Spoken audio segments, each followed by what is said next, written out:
Thank you, Gabriel. Thank you very much. So the paper I'm going to present stems from a current research interest that I have in the formation of ulum al-Qur'an and the categories that scholars developed and agreed upon to define the Quran and make sense of it. So in the context of this conference, I thought it could be interesting to look at the Sabʿ al-Ṭiwāl as a category. And I was surprised to find out quite quickly that there was, and there still is, a debate regarding the seventh of these surahs. The matter is neatly presented by Az-Zurqani in his Manahil al-Irfan, which is a modern 20th century textbook of Quranic studies, quite mainstream. It's taught at Al-Azhar, as far as I know. And he writes, the long ones at Ṭiwāl are 7 surahs: Al-Baqarah, Al-Imran, Al-Nisa, Al-Ma'idah, Al-An'am, Al-A'raf. These are 6 surahs. Scholars differed regarding the 7th. وَاخْتَلَفُوا فِي السَّابِعَةِ. Is it Al-Anfal and Bara'ah taken together, since there is no basmala separating them, or is it Surat Yūnus? And Az-Zurqani does not give an answer. That's the only thing he says about the Sabʿ al-Ṭiwāl. So in this talk, I want then to present the debate surrounding the 7th surah and the evidence supporting each one of these two opinions or views. And I will argue that the disagreement over the Sabʿ al-Ṭiwāl reflects the memory of an alternative surah order, one that differed from the version imposed by Caliphal authorities. This surah sequence, which had Surat Yūnus in the 7th position, was associated with Ibn Mas'ud. And moreover, the memory of this alternative surah, these are the points I'm going to argue later on. I'm giving them from the beginning so you have an idea of the content of the presentation. The memory of this alternative surah order appears to have been initially transmitted in circles opposed to the Umayyads as a deliberate challenge to the muṣḥaf. They promote it.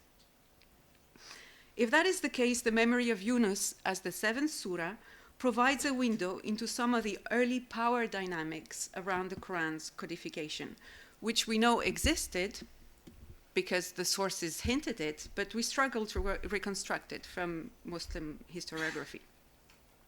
And finally, I will present briefly some of the underpinnings and ramifications of the problem of the Quran's compilation, Ta'lif al-Quran, which is here at the heart of the matter. So on what evidence can it be said that Surah Yūnus is one of the Sabʿ al-Ṭiwāl? So the answer is quite straightforward in the sources. It is based on a statement by Sa'id ibn Jubayr, the Kufan Quran scholar, respected student of Ibn Abbas. And Sa'id ibn Jubayr reportedly explained the Quranic segment, which is quite enigmatic, Sab'an min al-Mathani from Surat al-Hijr, as referring to the 7 long ones, and in that context, he enumerates them. So he says there are seven of them: Al-Baqarah, Al-Imran, Al-Nisa, Al-Ma'idah, Al-An'am, Al-A'raf, and Yūnus. No Anfal, no Bara'ah or At-Tawbah. This statement by Sa'id ibn Jubayr is widely reported from Abu Ubaid's Fada'il al-Qur'an. This is the earliest attestation that I found, but we find it in Tafasir, in At-Tabari, for example, and even Az-Zarkashi and As-Suyuti reported reverently. Suyuti says it's a riwaya sahiha, so a sound transmission, even though both of them, Zarkashi and Suyuti, favor the other opinion that Al-Anfal and Bara'ah form together the 7th of the long ones. To go deeper, we can look at Abu Ubaid's way of addressing the issue in his Fada'il al-Qur'an. He has a small section on Fada'il al-Sabʿ al-Ṭiwāl, and he starts by citing the statement by Sa'id ibn Jubayr, which he then reinforces, citing 4 other authorities which are less well-known transmitters. The last one, the number 5 here, is particularly categorical and explicit. Yahya ibn al-Harith al-Dhimari said, Yūnus is called the 7th, وَإِن يُونس تُسَمَّى السَّابِعَةِ. And then he adds, Al-Anfal and Bara'ah are not counted among the 7 long ones.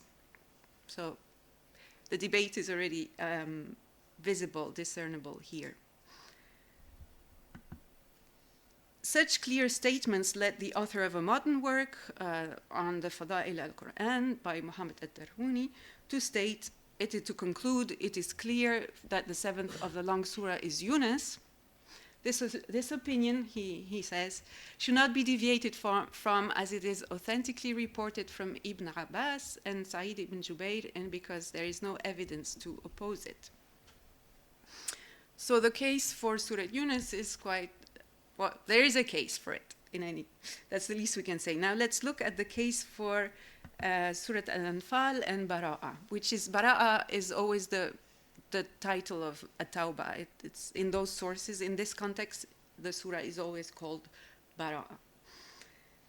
An early statement to this effect, that Al-Anfal and Bara'a are the last of the 7 long ones, can be found in Ibn Qutayba, Gharib al-Qur'an, in a section that presents names given to the Quran. So he explains Quran, Furqan, and then goes into parts of the Quran, so ayat, surah, and then Sabʿ al-Ṭiwāl and the other categories afterwards. And he writes, the last one, Akhiruha Bara'a, they considered Al-Anfal and Bara'a as one surah because both were revealed during the military expeditions of the Messenger of God, and that is why they did not separate them, meaning probably here with the Basmala. Az-Zarkashi has exactly the same, makes exactly the same point in his Burhan, using the same keywords. And while neither Ibn Qutayba and Az-Zarkashi provide a textual proof for their view, this phraseology echoes a famous narration which has Ibn Abbas and Uthman discussing. So I will present here, and the translation, I've adapted it a little bit and simplified it for sake of time. So in this famous saying, famous report, Ibn Abbas asked Uthman ibn Affan, why did you join Al-Anfal, which belongs to the Mathani, with Bara'a, which belongs to the Mi'un, without writing the Basmala between them, and then you place them among the 7 long ones, al-Sabʿ al-Ṭiwāl, in this form. To which Uthman replied, there were times when the Messenger of God would receive multiple revelations in a short time. When something was revealed to him, he would then summon one of his scribes and say, place these verses in the surah in which such and such is mentioned. دعوا هؤلاء الآيات في السورة التي تذكر فيها كذا وكذا. And he continues, Al-Anfal and Bara'a had a similar content, so I assume they belong together. The Messenger of God passed away without clarifying the matter, and for that reason I combined them without writing Bismillahir Rahmanir Rahim between them, and I placed them among the 7 long ones. This narration is widely reported among scholars, as you can see on the slide, and this is not an exhaustive list. The khabar was deemed important because first it depicts actually the prophets controlling the composition of the surahs. And here we have in mind Nikolai's paper from yesterday. So here you have the surah actually telling, the prophet, telling which verses go into what surahs. The segment دعوا هؤلاء الآيات في السورة التي تذكر فيها كذا وكذا, as far as I know, is the central textual proof for Muslim scholars that the content of the surah was ordained by the Prophet. In other words, it was tawqifi. So this was a very important report for scholars. But then, interestingly, the report also, the same khabar, also attributes the positioning of Al-Anfal and Bara'a among the 7 long ones to a decision by Uthman, who we may understand from the khabar perhaps modified a sequence of surahs that was previously consensual, at least in certain circles. In other words, when Ibn Qutayba and Az-Zarkashi and others declare that the Sabʿ al-Ṭiwāl include al-Anfal and Bara'a, or end with Anfal and Bara'a, they validate Uthman's decision to position them in that place. In other words, they validate the muṣḥaf that they have between their hands. The candid portrayal of Uthman relying on his own best guess, which was understood as ijtihad by Muslim scholars, for placing al-Anfal and Bara together, later embarrassed scholars. So the scholars, at least it embarrassed the scholars who wanted to argue that the order of the surahs was also decreed by God, also tawqifi. So the same khabar proves that the order of verses in surahs is decreed by God, and it also proves that, at least in the case of Anfal and Bara'a, the order of surahs is not decreed, it comes from Uthman's ijtihad. So this was a bit complicated for the scholars who later wanted to argue that the order of surah is tawqifi. Not all of them had this objective. Well, I won't develop this element because I want to go to another interesting point in this khabar, and that is the mention of the mi'un and the mathani together with the tuwal, which is another form of tiwal. It's noteworthy that the same khabar has the mi'un and the mathani, because these are the, do I have it here? Oh yeah, this is the segment where I'm reminding, it's a reminder of the segment. Why did you, when Ibn Abbas asked Uthman, why did you join al-Anfal, which belongs to the mathani, with Bara'a, which belongs to the mi'un? What is meant by that? I will explain the mi'un and the mathani. Here they are. So the Sabʿ al-Ṭiwāl or tuwal is the first category of a famous fourfold division of the Quran that is standard in al-Qur'an, where the 7 long ones are followed by the mi'un, which are surahs which that has about 100 verses, above 100 verses or close to it, followed by the mathani, which means the doubled verses or the oft repeated, and there are various definitions of the term. I won't go into that now. And then the last category is the mufassal, which are the short surahs or the last part of the Quran, which is oft divided by the basmala, which explains the name.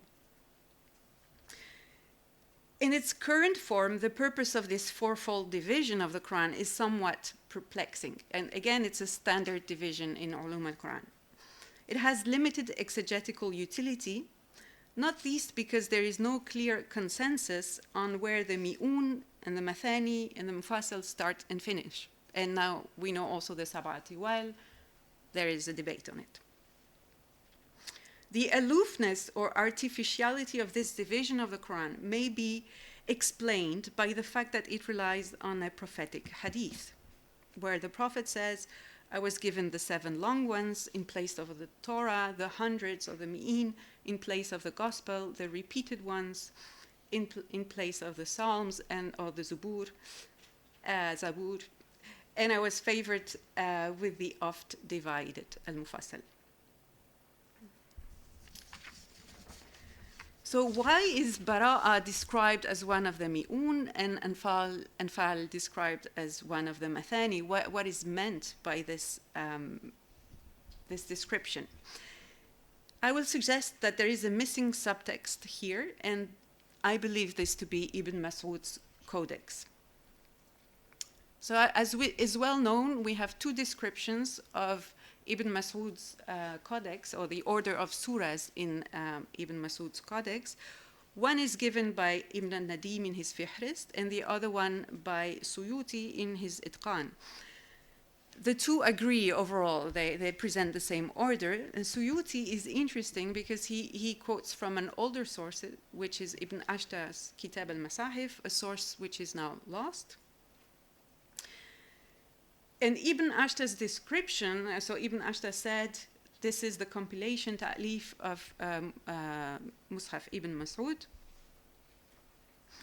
And then he gives the list of the surahs divided among the categories that were mentioned before. So notice here that Yūnus is the last of the Ṭiwāl, or the Tuwal. Bara'a is the first of the Mi'un, and Anfal is part of the Mathani. This is quite remarkable, and I think it deserves further study. I haven't had the time to look further into it, but it would suggest, I think, that the fourfold division of the Quran was above all associated with the Codex of Ibn Mas'ud for some reason. Which explains also that the category of the Sabʿ al-Ṭiwāl, or Ṭiwāl, was perhaps also primarily associated with Ibn Mas'ud's Codex. The fourfold division was preserved, for some reason, it was preserved in al-Qur'an, notably through the prophetic hadith that I mentioned before, and was afterwards, or was then applied to the canonical muṣḥaf, but with much less efficiency because it doesn't work that well. The mi'un, for example, in the canonical muṣḥaf, Surat al-Ra'd, the Surat 13, has 45 verses, about 40 verses, between 40 and 50. So it doesn't fit at all in this classification of the mi'un, which are supposed to be close to 100. So to recap, that's what I wanted to say. In Ibn Mas'ud's Codex, all of the mi'un are above 100 verses. These are the mi'un in Ibn Mas'ud's Codex, and all of the Mathani are below 100 verses. So it works very well, which is why I think there's a connection between the fourfold division and specifically the Codex of Ibn Mas'ud.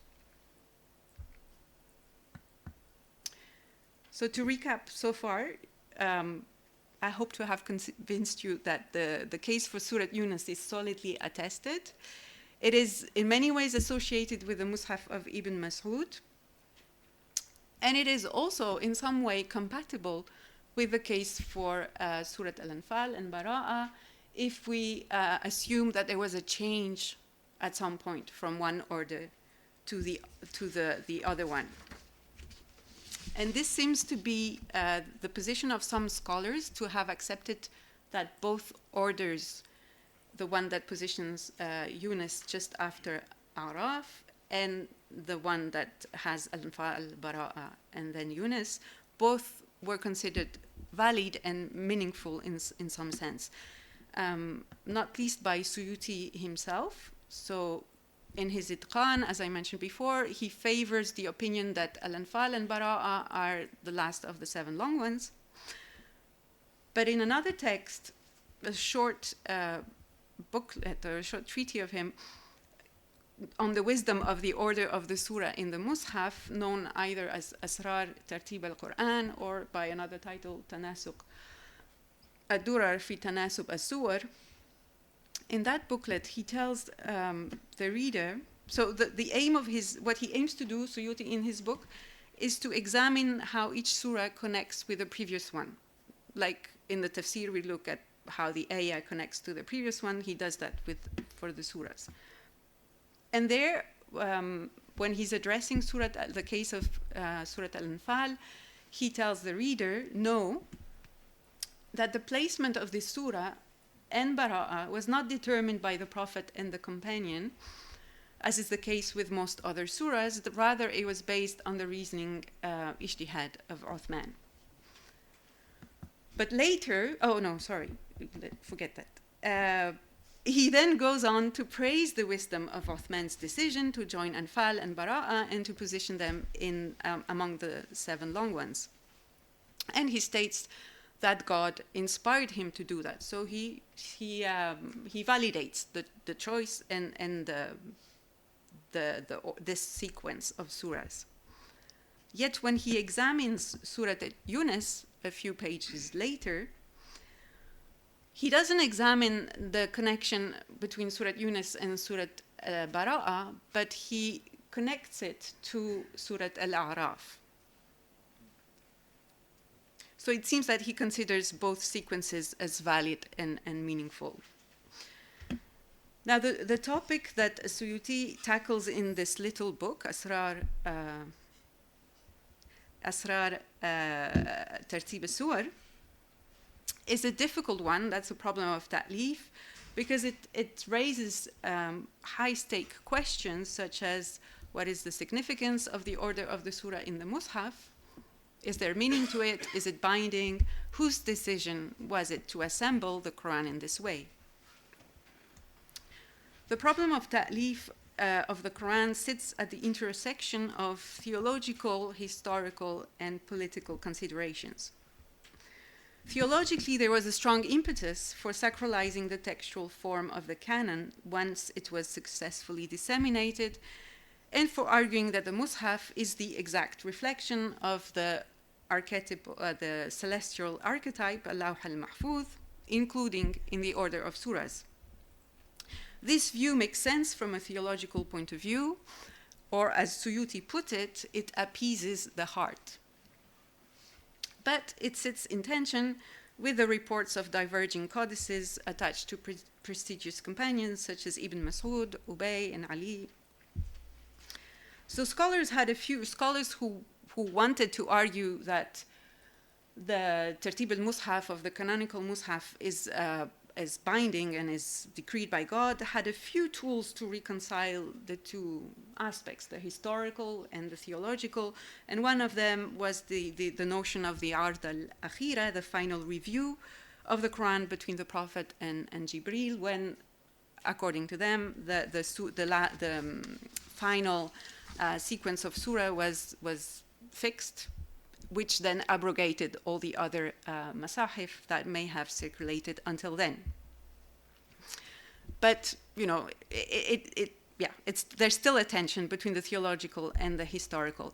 And last but not least, the problem is also political. It had political ramifications, because once an official codex was promulgated, any dismissal was perceived as threatening the ruling authorities that promoted it.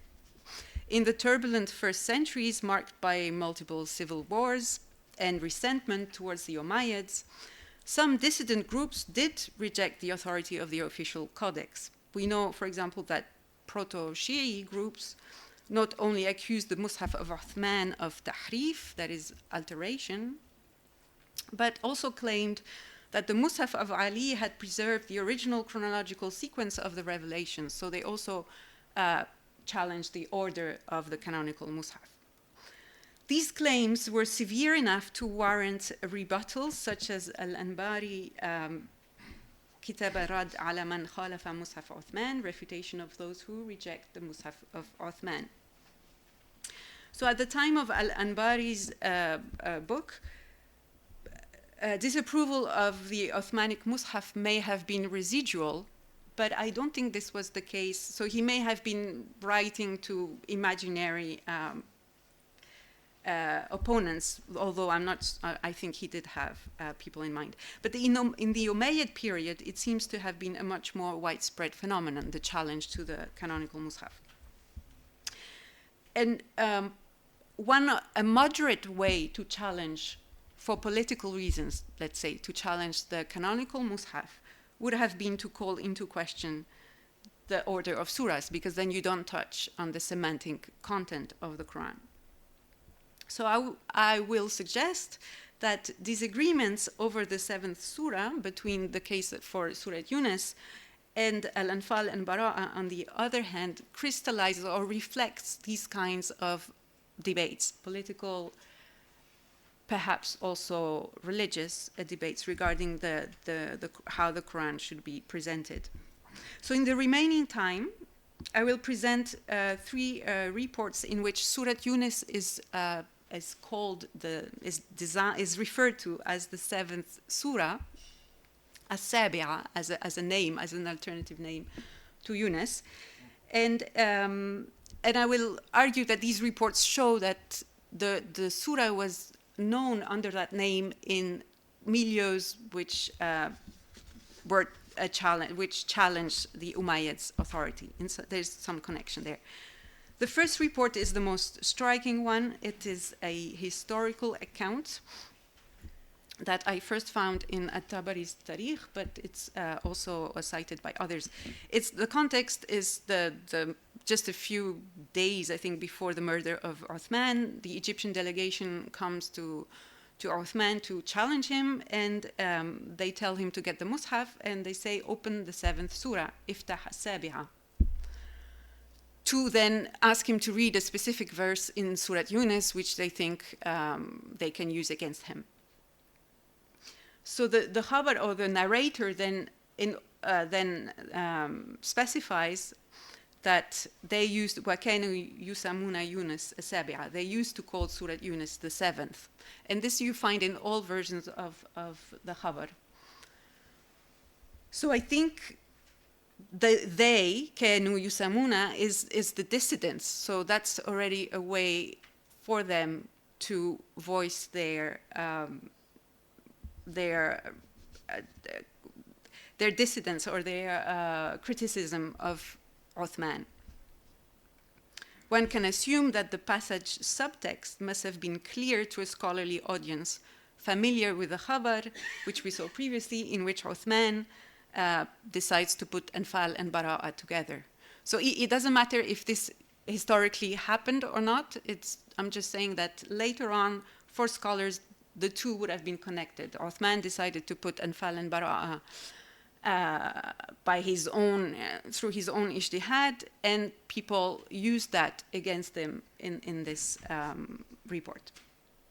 The report is reported, the khabar is in many different sources, and a small parenthesis anecdote, in the current edition of at-Tabari's Tarikh, the editor changed it to at-Tasi'a because he couldn't make sense of as-Sabiha. But in Ibn Abi Shayba, in the other ones, it's still as-Sabiha. But there was a... So don't be fooled if you go and check and you see at-Tasi'a. A second context in which Surat Yunus is referred to as the 7th surah is a chronological list of surah reported by al-Bayhaqi in his Dala'il al-Nubuwa. And so he quotes he enumerates the surah in one by one in what is presented as a chronological order. And as-Sabi'a, there you can see Bani Israel, as-Sabi'a, Hud, Yusuf, that's the chronological order. Al-Bayhaqi then specifies again the 7th refers to Yunus. Was-Sabi'a yurid Surat Yunus. There again, in some of the editions, it was changed to at-Tasi'a by the editor. So how does this relate to a challenge of the canonical muṣḥaf? I don't have time to develop it here, but in my dissertation looked at chronological lists, and I argued there that these lists did pose a challenge to the canonical order of surah, and that's why at the beginning, in the first centuries, they were not very often, they didn't circulate much because it was felt that could put into question the wisdom behind the canonical order. In particular with the rumor that circulated that Ali had organized his muṣḥaf chronologically. So the third and final reference to Yunus as the 7th, as the Sabi'a, that I have found so far, there may be others, I found it in a key early Shi tafsir by al-Ayyashi, which, so it's, I won't read it for the sake of time, but it's one of the few Shi tafsir that are still extant, as far as I know, which adheres to the doctrine of tahrif, of the alteration of the Quran. So again, a very clear challenge to the canonical muṣḥaf. And one last element before I conclude is going back to the identity of Sa'id ibn Jubayr, which you may remember is the main transmitter of the opinion that Yunus is the 7th surah. He was a disciple of Ibn Abbas in his time. He's considered one of the most learned scholars of the Quran. But most importantly for our subject, for this matter, he joined the revolt led by Ibn al-Ash'ath in Iraq against al-Hajjaj. That was, I'm almost there, thank you.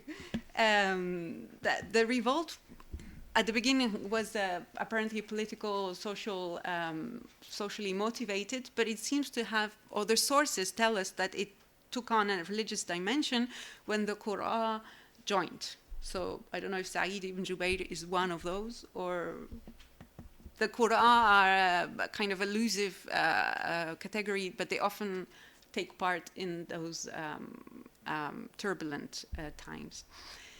He was eventually executed by al-Hajjaj for taking part in this revolt, and this must have been quite shocking that such a prominent scholar was executed, because sources tell us that al-Hajjaj was totally remorseful and he died a few months later as well. So it seems that there could be also a connection here, or at least this would have been meaningful for scholars, that Sa'id ibn Jubayr, who took part in this important revolt and was executed by al-Hajjaj, was also the one transmitting this tradition. So just to conclude,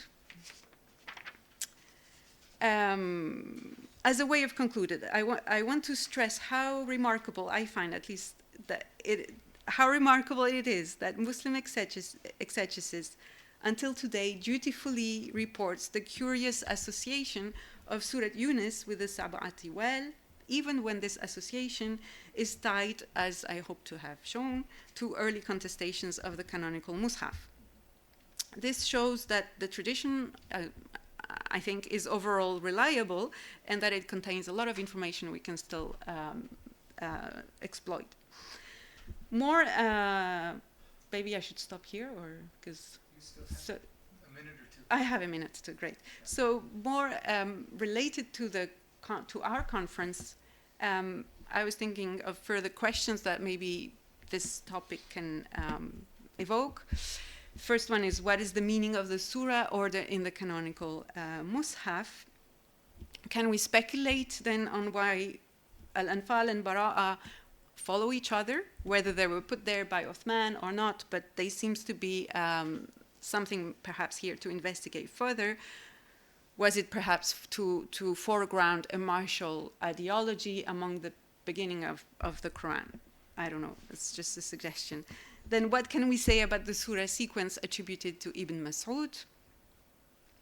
How does the position of Surat Yūnus after Al-A'raf modify the reading of the first 7 surahs? As-Suyuti, for example, thinks that it makes a very nice group.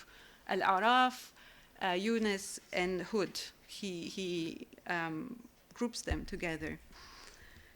What is also the significance of the fourfold division that is particularly connected to Ibn Mas'ud's codex? Perhaps there's something there to investigate as well. And finally, where does the undeniably strong authority of the canonical muṣḥaf stem from? Some people have argued, and people here in the room have argued persuasively, in my view, that the authority of the canonical muṣḥaf derives from proximity to the prophetic origin or prototype. And I was convinced by that. But now with this strong presence of the codex of Ibn Mas'ud that continued to rally supporters, and that was part of political struggles, I wonder how we can put that together. Anyway, thank you very much for your attention.